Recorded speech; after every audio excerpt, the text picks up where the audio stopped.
o espírito que enganou todo mundo na reunião mediúnica. Eu sou Ariane, psiquiatra espírita, e hoje você está no Vida de Médium, onde eu conto causos e curiosidades da minha estrada como psiquiatra e médium. E hoje eu vou contar um caso para vocês que não aconteceu comigo, tá, gente? Eu tinha uma colega de espiritismo que era, na época, uma das nossas dirigentes, e ela falava dessa história em um grupo antigo que ela trabalhou. Como é um exemplo muito interessante, eu acho legal trazer aqui para vocês também, para ficarem espertos. Se você não sabe muito bem o que é animismo, o que é mistificação, tem vídeo lá na playlist incorporando. Mas explicando aqui para vocês porque é importante para a história, a mistificação é quando algum espírito ou algum médium tenta se passar por uma outra coisa que ele não é, finge uma comunicação, ou esse espírito finge que é do bem quando na verdade as intenções não são boas.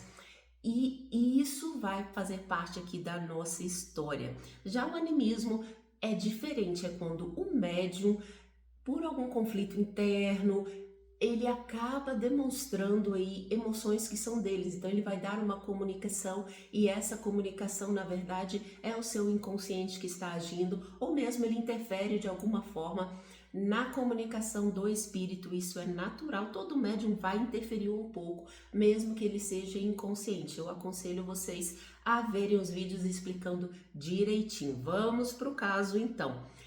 Nessa reunião mediúnica, estava ali recebendo os médiuns vários espíritos. E aí uma moça recebeu, ele contou uma história de que estava adoecido, tal. Vai uma outra pessoa e conta uma outra história do que ele passou, tal. E aí no outro é uma moça que está se comunicando e falando. E aí no final entra o dirigente da sessão. E aí ele fala que naquela sessão, naquela reunião, apenas um espírito havia se comunicado e nenhum dos médiuns havia percebido isso, gente. Era um único espírito que foi de médium em médium, de psicofonia ou de incorporação, como queiram, e deu a sua fala, contando histórias diferentes, se passando por um espírito diferente, e que os dirigentes espirituais daquela reunião permitiram para que os médiuns ficassem mais atentos da próxima vez, para que eles percebessem o tanto que era fácil um espírito chegar ali e contar toda uma história que não era real, e eles estavam acreditando com muita boa vontade, tentando realmente auxiliar por meio da caridade aquele espírito. Então ela trazia essa história para a gente, para nos mostrar que era preciso estudar, era preciso aprender, perceber que aqueles espíritos estavam ali sim para ser auxiliados, mas quem trabalha no grupo mediúnico também necessitava de estudo e de aprendizado. Para quem não sabe aí, caso aí esteja desavisado, o médium aprende muito mais com a reunião mediúnica do que os espíritos que muitas vezes são socorridos ali. As pessoas têm a impressão de quando a gente socorre um espírito ali, ele só poderia ser socorrido daquela forma. Nem sempre, gente. E se não fosse você, seria uma outra reunião. Mas a gente costuma achar que tem o rei na barriga, fui eu que salvei o fulano, sabe? Como se simplesmente ele fizesse plim, né? Se a gente não faz isso, a gente não se transforma de uma hora para outra. É claro que aquele espírito demorou meses de trabalho da espiritualidade até ser trazido ali, às vezes anos, séculos, e depois daquilo ali ainda continua um suporte lá na espiritualidade. Ele não pode simplesmente ser largado ali, senão ele pode realmente voltar aos comportamentos que ele tinha antes.